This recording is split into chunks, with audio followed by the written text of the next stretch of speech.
Hai, salam. Hola. Kita masuk topik faktor dan gadaan bagi matematik tingkatan 1 iaitu bab 2 untuk subtopik faktor, faktor perdana dan juga faktor sepunya terbesar. Okey, sebelum tu kita fahamkan apa yang dimaksudkan dengan faktor. Faktor bagi suatu nombor ialah nombor yang dapat membahagi nombor itu dengan tepat. Okey, contoh soalan. Dia bagi nombor 2 dan nombor 3. Adakah nombor 2 dan nombor 3 ni ialah faktor bagi 98? Dia tanya soalan. Adakah nombor-nombor yang dibagi tu adalah faktor bagi 98? Nombor 3 dengan nombor 2 ni adakah faktor bagi 98? Ayat paling mudah kita faham, adakah nombor 2 ni boleh digunakan untuk bahagikan 98. Okey, 98 bahagi 2. Okey, cuba kamu tekan kalkulator. Kamu akan dapat 98 bahagi 2, kamu dapat 49. Betul? Jadi maksud dia, maka kamu tulis jawapan dia macam ni, maka okey, kalau kamu nak gunakan kaedah pengiraan macam sekolah rendah tu kan, 98 bahagi 2. Boleh, tapi kamu conteng tepi-tepi sahaja. Okey, 9 bagi 2. Kita guna 8, 18. Yang ni 9, dapat 18 kan. Okey, kamu conteng tepi-tepi sahaja untuk macam ni. Tapi untuk pengiraan yang betul, kamu buat macam ni. 98 bahagi 2 sama dengan 49. Kamu boleh guna kalkulator. Maka jawapan dia maksudnya kita dapat bahagi dengan tepat. Maksudnya dia tiada perpuluhan. Maka 2 ialah faktor bagi 98. Macam tu. Okey, yang ni pula. Adakah nombor 3 ni faktor bagi 98? Okey, kita cuba buat. 98 bahagi 3. Berapa kita dapat? Cuba kamu guna kalkulator tekan. Okey, cikgu. Sekejap. Okey, cikgu ada kalkulator dekat sini. 98 bahagi 3. Jawapan dia adalah 32.666667. Ada perpuluhan yang banyak. Jadi jawapan dia 32. Minta maaf. Okey, kejap, 32.6667 kan tadi kan? Okey. Jawapan dia iaitu 32.666666 berapa panjang tentu kan. Jadi bila dia keluar banyak perpuluhan macam tu, lebih kalau dia ada satu perpuluhan pun dia adalah bukan faktor bagi dia tu. Jadi jawapan dia kamu tulis, maka 3 bukanlah faktor bagi 98. Jadi 3 bukanlah faktor. Sebab kenapa? Sebab 3 ni bila digunakan untuk bahagikan 98, kita dapat perpuluhan.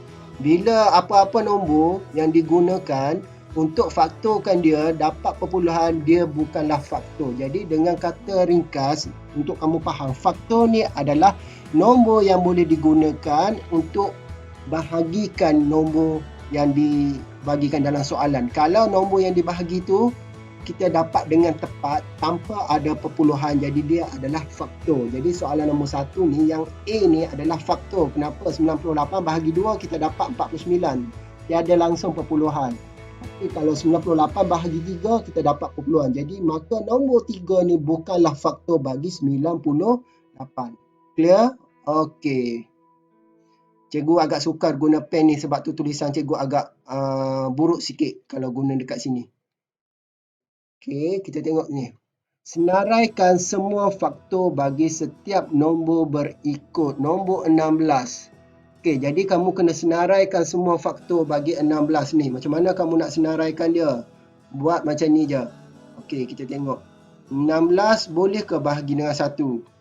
Boleh. 16 bahagi 1, 16. Okey. 16 boleh ke bahagi dengan 2? Cuba kamu buat, tekan kalkulator, kamu dapat 8. Kalau kamu tak pandai sifir. 16 bagi 3 memang tak boleh. 16 bagi 4 dapat berapa? 4. Okey. Betul? Okay. Itu dia. Jadi, maka jawapan dia, maka faktor bagi 16 ialah 1, 2, 4, 8 dan 16. Kenapa? Okey, macam mana kita nak cari jawapan dia 1? Okey, tengok ni. Dia boleh bahagi dengan 1, boleh bahagikan dengan 2, boleh bahagi dengan 4. Okey, kalau 16 bahagi 8 dapat 2 kan? Dapat juga. Lepas tu apa lagi nombor? 16. Nampak tak? 16 bahagi dengan 5 tak boleh dah. 16 bahagi dengan 7 tak boleh dah. Bagi 16 pun tak boleh dah. Jadi jawapan dia 1, 2, 4, 16. 1, 2, 4, 8, 16. Jadi ini adalah faktor bagi 16. Macam tu kita buat. Okey. Seterusnya 28. Okey, kalau tak clear lagi kita tengok yang 28. 28 bahagi dengan 1, kita dapat 28 kan. Okey. Kalau 28 bahagi dengan 2 boleh? Boleh. Bila bahagi 2 kita dapat 14. Tak ada masalah.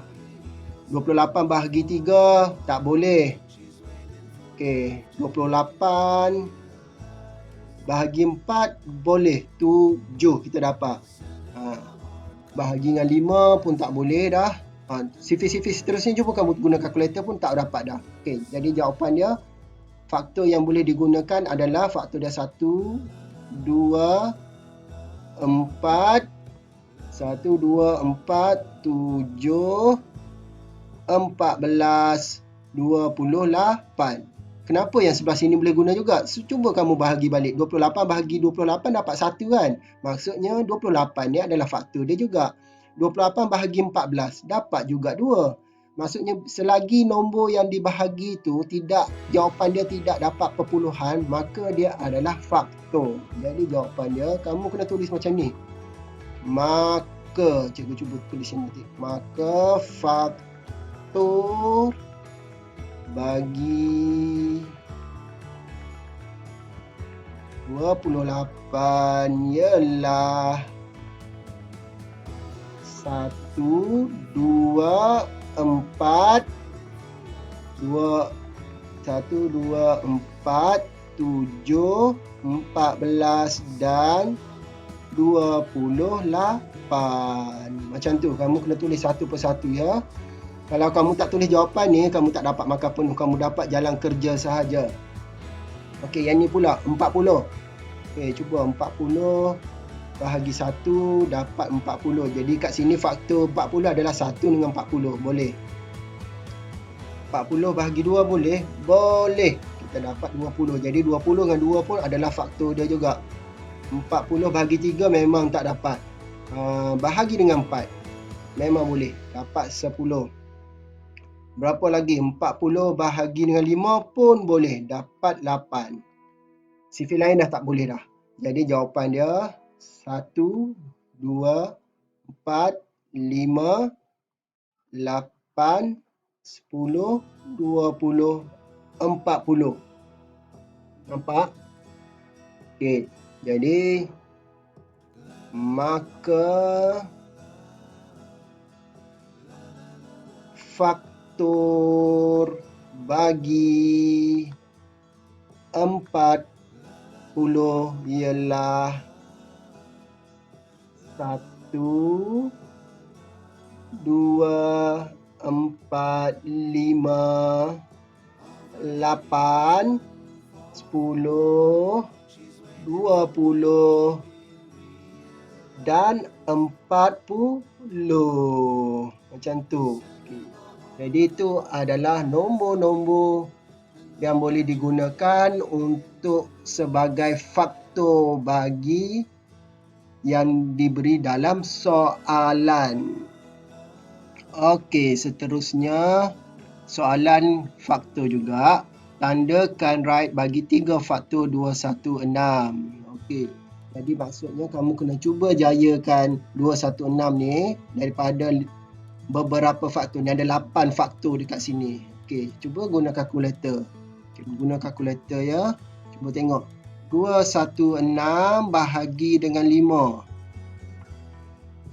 Okey, dapat perpuluhan. Jadi nombor 5 ni bukanlah nombor faktor bagi 216. Okey, cuba tengok nombor yang lain lagi. Gua ambil nombor 9. Cuba. Kamu cuba satu-satu. Kalau kamu sifil laju je. Okey, 24. Jadi maksudnya 9 ni kita dapat bahagi dia dengan tepat. Kita dapat 24. Jadi 9 adalah faktor bagi 216. Okay, jadi kamu boleh cuba satu persatu. Jadi jawapan dia last kali kamu akan dapat 9. 54 boleh bahagi dengan tepat. Satu lagi 36. Nombor-nombor lain tidak dapat bahagi dengan tepat. Di mana jawapan dia kamu akan dapat perpuluhan. Jadi itu cara kita nak tahu sama ada itu adalah faktor atau bukan. Faktor ni nombor yang boleh dibahagi dengan nombor tu dengan tepat tanpa ada perpuluhan. Okey, faktor perdana. Sebelum kita tahu tentang faktor perdana, faktor ni adalah nombor yang boleh dibahagi dengan tu kan, dengan nombor dia kan. Okey, jadi kamu kena tahu nombor perdana dulu pula. Okey. Nombor perdana ni kamu dah belajar masa sekolah rendah. Nombor perdana ni adalah nombor lebih besar daripada nombor 1, mesti besar daripada nombor 1, selain daripada nombor 1. Besar nombor 1 maksudnya nombor 2, nombor 3, nombor 4 dan ke atas. Daripada 2 hingga ke atas, nombor-nombor yang boleh dibahagi dengan diri sendiri. Maksudnya 2 ni boleh bahagi dengan diri sendiri. Ya, boleh. Dia dibahagi dengan 2 sahaja boleh. Boleh. 3 boleh. Boleh. Sebab 3 dibahagi dengan diri sendiri saja. Hanya boleh bahagi dengan 3 saja. 4 tak boleh. Kenapa 4 tak boleh? Sebab 4 ni dia boleh dibahagi dengan diri sendiri juga. 4 juga boleh dibahagi dengan nombor 2. Sebab itulah 4 bukan nombor perdana. Okey, contohlah nombor 6. Nombor 5 pun nombor perdana juga sebab dia boleh bahagi dengan 5 sahaja. 6. Okey, 6 boleh bahagi dengan diri sendiri juga. Tapi 6 juga boleh dibahagi dengan 3. 6 juga boleh dibahagi dengan 2. Jadi 6 bukan nombor perdana. Jadi nombor perdana ni nombor yang lebih besar daripada nombor 1. Selain daripada nombor 1, tapi dia hanya boleh dibahagi dengan diri sendiri sahaja. Contoh 2 dengan 2 sahaja dia boleh bahagi. 3 dengan 3. Okey, sini soalan dia bulatkan semua faktor perdana bagi nombor berikut 60. Okey. Nombor 60 ni, okey, nombor 5 ni boleh dibahagi dengan 60. Boleh. Dia adalah faktor bagi 60. 12 pun boleh dibahagi dengan 60. Dia adalah faktor tapi dia bukan faktor perdana. 4 boleh dibahagi dengan 60. 1 pun boleh dibahagi 60. 2 pun boleh dibahagi 60. 3 pun boleh dibahagi 60. 6 pun boleh dibahagi 60. Semua ni adalah faktor sahaja. Ini adalah faktor. Tapi soalan dia minta faktor perdana. Faktor perdana ni, jadi daripada semua ni kamu kena pilih nombor yang boleh dibahagi dengan diri sendiri sahaja, iaitu nombor 5. 5 hanya boleh dibahagi dengan diri sendiri sahaja. Nombor 2 dengan 2 sahaja. 3 pun boleh. Yang lain 1 bukan, sebab 1 dia bukan faktor perdana. Dia mesti lebih besar daripada nombor 1. Jadi nombor 1 ni bukan. Nombor 4 ni tak boleh sebab nombor 4 ni kita boleh bahagikan dengan nombor 4. Boleh dibahagi dengan nombor 2. Jadi dia bukan nombor perdana ataupun faktor perdana. Dia ada kaitan dengan nombor perdana. Okey, cuba kamu tengok soalan nombor 2 pula sekali lagi. 56. 56 ni boleh dibahagi dengan 3. 56 boleh bahagi dengan 2. 56 boleh dibahagi dengan 8 ke tidak? Boleh. 56 bahagi dengan 8, 7 kita dapat. Betul? 8 kali 7, 56. Okey, betul. 56 bahagi 1 pun boleh. 56 bahagi dengan 4 pun boleh. Semua dia adalah faktor bagi 56. Tapi dia bukan faktor perdana. faktor perdana adalah nombor yang lebih besar daripada nombor 1 dan nombor tu boleh dibahagi diri sendiri sahaja, iaitu nombor 2, nombor 3, nombor 4. Bukan, sebab dia boleh guna nombor 4 dengan nombor 2. Nombor berapa lagi? 7. 8 tak boleh, sebab 8 kita boleh guna CP2, CP4 boleh.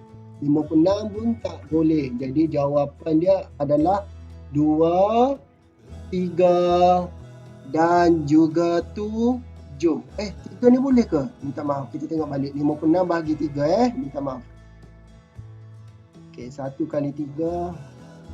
Okey, ada lebih 26. Berapa 26 ni? Tak boleh. Okey, 3 ni tak boleh. Minta maaf. CP3 tak boleh. 3 tak boleh dibahagi dengan 56. Tengok, bila kita bahagi dengan 56, CP3, kita ada lebih lagi 2. Dia bukanlah faktor bagi 56. Dan nombor 3 juga bukan faktor perdana. Bila dia bukan faktor, dan confirm lah dia bukan nombor perdana, faktor perdana juga.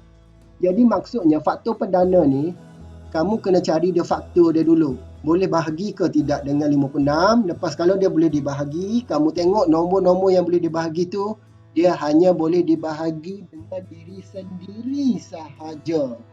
Okey, jadi jawapan dia 2 dan 7 sahaja. Okey, yang lain 8 tu boleh. Tapi 8 bukan faktor perdana, sebab 8 kita boleh guna CP4, boleh guna CP2, kita boleh guna CP 8 diri sendiri pula. Macam tu. Okey, seterusnya kita masuk kepada faktor perdana juga. Ini bahagian pemfaktoran perdana. Ungkapkan setiap nombor berikut dalam bentuk pemfaktoran perdana menggunakan kaedah pembahagian berulang. Okey, kalau nak guna pembahagian berulang, ini yang perlu kita tengok. Okey. Yang ni kamu kena buat macam ni. Maksudnya 18. Okey, kamu gunakan CP yang paling kecil dulu. CP jangan guna CP1, mesti atas pada 1, 2. Okey, 18 bahagi 2, 9. 9 boleh ke bahagi dengan 2? Tak boleh. Kalau tak boleh, atas pada 2, 3 boleh. Okey. Ada lebih 3 lagi. 3 CP apa boleh matikan dengan 3? CP3 jugalah. Okey, last habis 1. Dah tak ada dah. Jadi jawapan dia maka mesti buat macam ni. Maka jadi ni 2, 3, 3 ni adalah nombor faktor perdana dia. Tapi ini adalah cara pemfaktoran perdana. Maka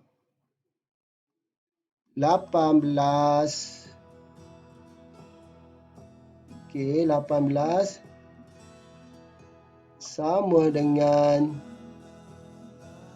2 kali 3 kali 3. Cuba tengok. 2 kali 3, 6. 6 kali 3, 18. Jadi inilah cara dia. Okey, kita tengok yang 56 pula. Ini kaedah pembahagian berulang. Ingat ni, pembahagian berulang. Kalau suruh buat pemfaktoran perdana, gunakan kaedah pembahagian berulang. Ini cara dia pembahagian berulang. Jadi kita cari nombor-nombor faktor perdana dia. Okey, jadi kat sini 56. Guna CP paling kecil, CP2 boleh. Boleh 56 bahagi 2.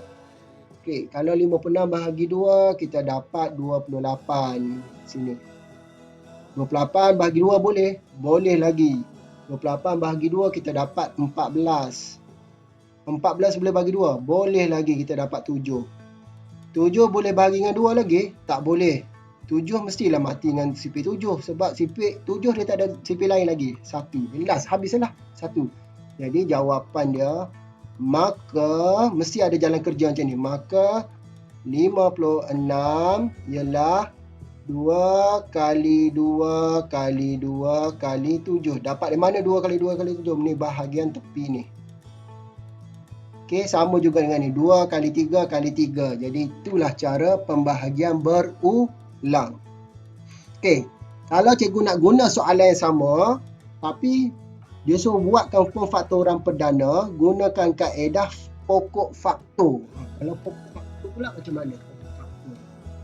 Benda yang sama, kamu akan dapat jawapan macam ni juga. Kamu tengok 18. Yang 18 ni kamu akan dapat 2 kali 3 kali 3. Okey. Cikgu cuba gunakan kaedah pokok faktor. Okey, pokok faktor ni kaedah dia 18, kamu pecah kepada dua bahagian.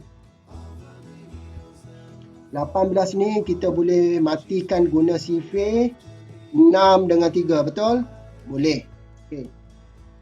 6 kita boleh matikan dengan sifir apa lagi? 6. 6 boleh 3 dengan 2. 3 boleh matikan lagi? Tak boleh dah. 3 bahagi dengan 3. Sama je lah. Jadi 3 dengan 3 tak boleh dah.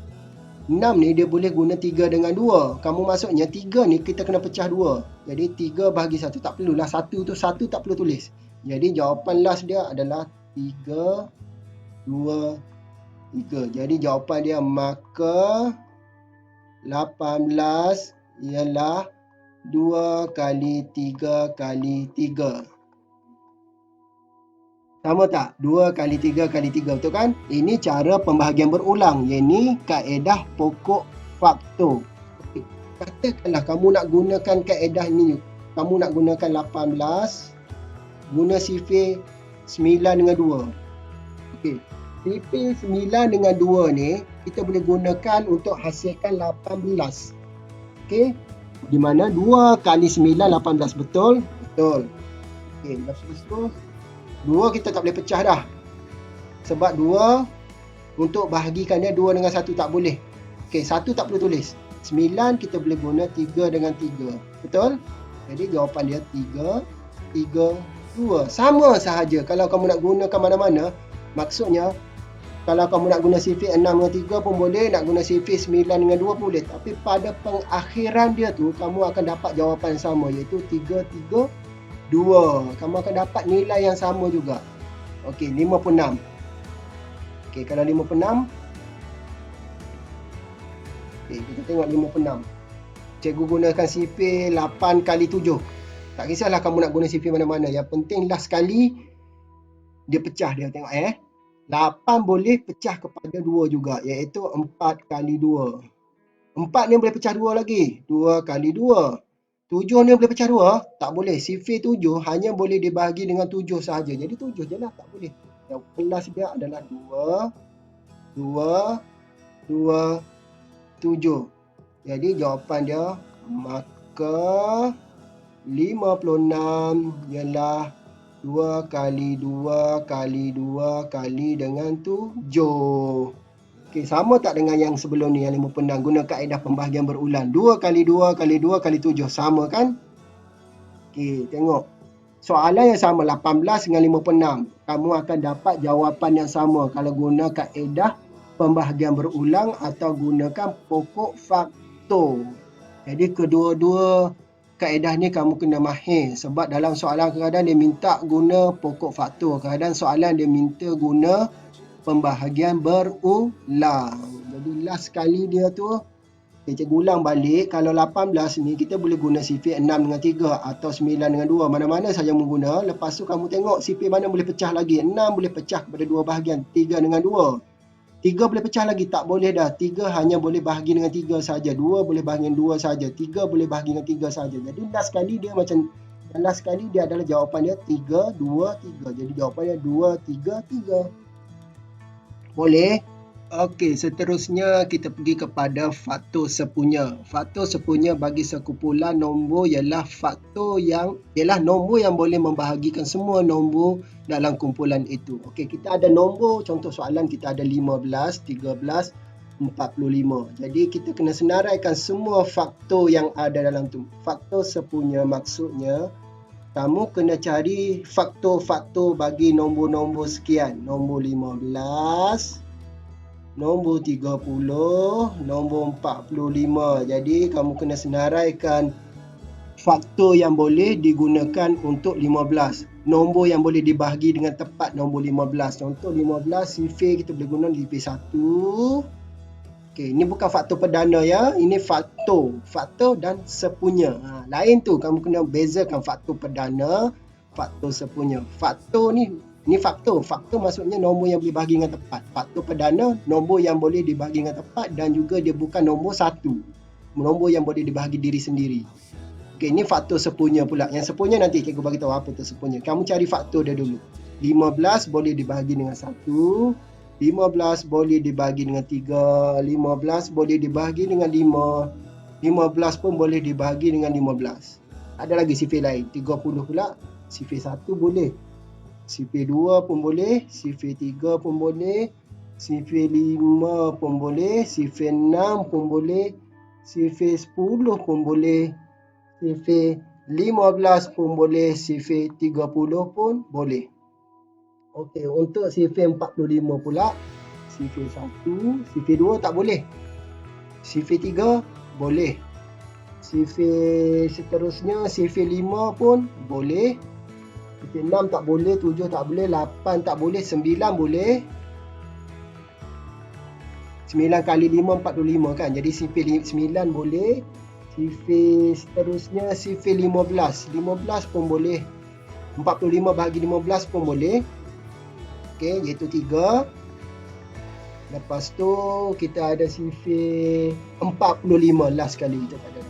Okey, jadi ini adalah faktor-faktor bagi nombor-nombor berikut. Tapi soalan sekarang diminta faktor sepunya. Faktor sepunya adalah nombor yang sama. Sepunya ni sama. Jadi nombor yang sama adalah nombor 1. 1, 1 sama. 3 dah. Yang ni ada 3. Yang ni ada 3. Yang ni ada 3. Sama. 5 dah.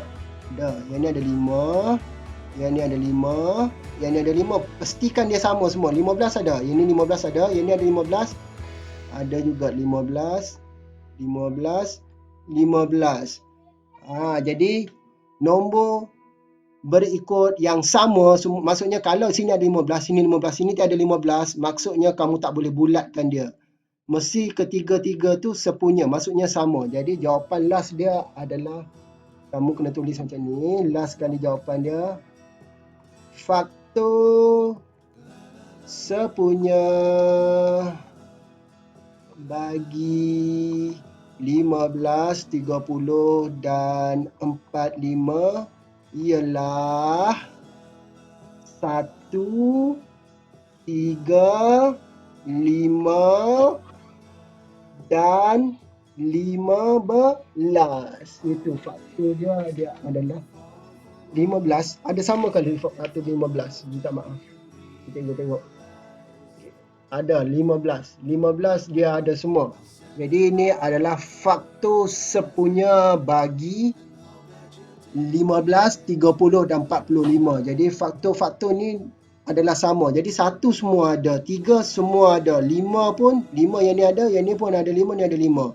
15 yang ni ada 15, yang ni pun ada 15, yang ni pun ada 15. Jadi seterusnya tak ada lagi. Jadi faktor sepunya bagi 15, 30, 45 ialah 1, 3, 5 dan 15. Itu sahaja. Okey, kalau kamu nak guna ini, gunakan kaedah kamu kena senaraikan satu persatu. Cikgu ada, kamu boleh gunakan kaedah pembahagian berulang. Okey, kita tengok ni. Kalau cikgu soalan yang sama juga. Gunakan kaedah pembahagian berulang. 15, 30, 45. Cuba cikgu guna kaedah ni. Okey, soalan yang sama, faktor sepunya juga. Okey. 15 boleh gunakan sifir 2 tak boleh, sifir 3. Sifir, maaf, cikgu cari pemadam dulu. Okey. Cikgu ambil pen balik. Sifir 3. 15 bahagi 3, 5. 30 bahagi 3, 10. 45 bahagi 3, 15. Betul? Okey. Sifir apa lagi? Sifir 5. Sifir 3 dah tak boleh. 5, 1, 2, 3. Boleh kecilkan lagi? Dah tak boleh. Okey, jadi dah tak boleh. Okey, jadi itu je jawapan dia. Last kali jawapan dia, kamu tengok dekat sini. 3 dengan 5 saja kan? Jadi jawapan dia, maka makan pula. minta maaf, faktor, maka faktor sepunya bagi 15, 30 dan 45 ialah berapa? Okey, 1. Confirm 1. Walaupun sini tiada 1, kamu letak 1. 1 confirm ada. 1, lepas tu kamu tengok dekat sini ada 3, ada 5. Lepas tu kita ada berapa lagi? 3 dengan 5 kita boleh darab lagi, iaitu 15. Okey, kita ada 15. Okey. Lepas tu kita ada lagi, boleh lagi. 15 datang dari mana cikgu? Okey, 1 confirm kena ada. Walaupun dekat sini hanya ada 3 dengan 5, kamu letak 1. Gunakan kaedah ni, kamu boleh letak nombor 1. 3, dekat sini ada 3, 5 pun ada. 15 datang daripada 3 kali 5, iaitu 15. Okey, kita tengok soalan ni. Soalan yang sama, 15, 30, 45. Jawapan last dia 1, 3, 5, 15. Yang ni pun 1, 3, 5, 15.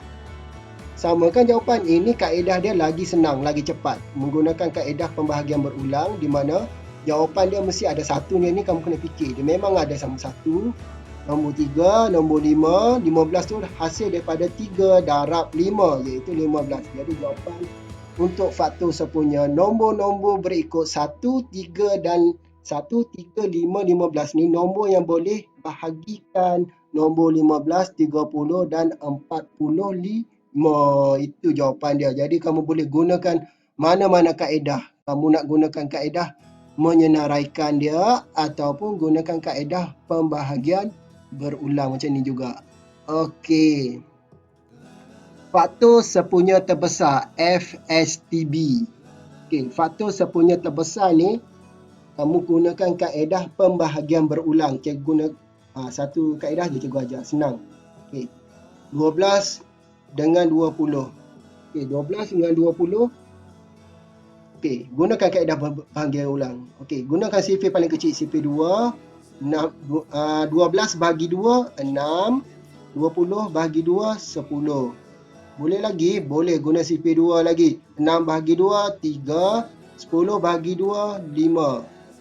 Boleh kecilkan lagi. 3 dengan 2 tak boleh. 3 dengan 3 boleh. Tapi 5 dengan 3 tak boleh. Jadi sampai situ saja. Jadi jawapan dia FSTB bagi 12 dan 20 ialah apa dia? Iaitu 2 kali 2. 2 kali 2 iaitu 4. Macam tu jawapan dia 4. Okey, jawapan dia maksudnya faktor sepunya terbesar ni daripada 12 dan 20, kamu kena tahu faktor-faktor dia. Maksudnya faktor yang boleh digunakan adalah nombor 2, nombor 4 kan yang boleh. Tapi dia nak nombor yang paling besar. Nombor paling besar iaitu 4 lah. Itu maksudnya terbesar. Faktor yang sepunya tapi yang paling besar. Itu maksud. Okey, cuba tengok ini. 63, 108. 63, 108. Ni CP2 tak boleh. Tak boleh. 108 boleh guna CP2. CP63 tak boleh 2. Kita gunakan CP3. 63 bahagi 3 kita dapat 21. Yang ni kita dapat 36. CP2 tak boleh. CP3 boleh. 21 bahagi 3, 7. Yang ni kita dapat 12. Boleh kecil lagi. 7 guna CP berapa? 7 je boleh. 12 tak boleh 7. Jadi jawapan dia last dia macam ni je. Jadi jawapan last dia macam mana nak tulis? FSTB bagi 63, 108 ialah 3 kali 3 iaitu 9. Jawapan dia 9. Macam tu. Paling besar, sifir yang paling besar. Maksudnya faktor yang paling besar digunakan untuk membahagikan nombor berikut. Itu maksud faktor sepunya terbesar. Okey. Soalan terakhir. Kita tengok yang ni kita ada 3 contoh terus. 24, 54, 90. Okey. Daripada 24, 54, 90 ni, kita boleh gunakan CP berapa? CP 2 boleh. 24 bagi 24 bagi 2, 12. 54 bagi 2, 27. 90 bagi 2, boleh 45 kita dapat. Okey. Boleh kecil lagi ke? Boleh, guna CP 2. 12 bagi 2, 4. 27 bagi 3, 9. 45 bahagi 3, kita dapat 15. Okey. 4 boleh guna CP2 atau CP4. Tapi 9 tak boleh guna CP2, CP4. Dah tak boleh dah. Tak boleh mati dah. Last sekali jawapan dia. Jadi jawapan dia last sekali FSTB bagi 24, 54 dan 90 ialah 2 kali 3 iaitu 6. Macam tu. Okey. Jawapan dia 6. Yang ni pula buatlah. Iaitu 16, 24, 32. CP berapa kita boleh guna dulu? Boleh. Okey, kita gunakan CP 2 boleh. 16 bagi 2, 8. 24 bagi 2, 12. 32 bahagi 2, kita dapat 32 bahagi 2, kita dapat. Cuba tekan kalkulator kamu. Cikgu dah blur dah. 32 bahagi 2, kamu dapat 16. Okey. Boleh matikan lagi? Boleh. Kita mulakan dengan CV kecil dulu. CV 2. Kalau tak boleh 2, guna CV 3. 2 boleh lagi 4. Yang ni 12 bagi 2, 6. 16 bagi 2, 8. Boleh. Masih boleh? Boleh. CV 2 boleh lagi. 2, 3, 4. Okey. 2 boleh mati dengan 2. 3 tak boleh mati dengan 2 dah. Tak boleh dah. Jadi last dia sampai sini saja. Jadi jawapan dia adalah FSTB bagi 16, 24 dan 32 ialah, mesti ada tulis jawapan macam ni, ialah 2 kali 2 kali 2 iaitu 8. Jadi CV 8 adalah faktor sepunya terbesar bagi 16, 24 dan 32. Jadi maksudnya CV 8 ni adalah CV yang paling besar, boleh bahagikan untuk 16, 24, 32. Besar pada 8 ada ke? 9. 9 tak boleh guna untuk bahagikan 16. 24 tak boleh gunakan untuk CV 9. 32 boleh gunakan CV 9. Dia macam tu maksud dia. Jadi kamu boleh gunakan kaedah pembahagian berulang. Ambil jawapan paling tepi ni, kamu darabkan semua. Jadi itu adalah CV yang paling besar. Okey, kali ni sampai situ saja untuk kali ni, untuk faktor perdana, faktor sepunya terbesar. Itu saja. Nanti next topik kita masuk gandaan pula. Okey, salam. Ciao.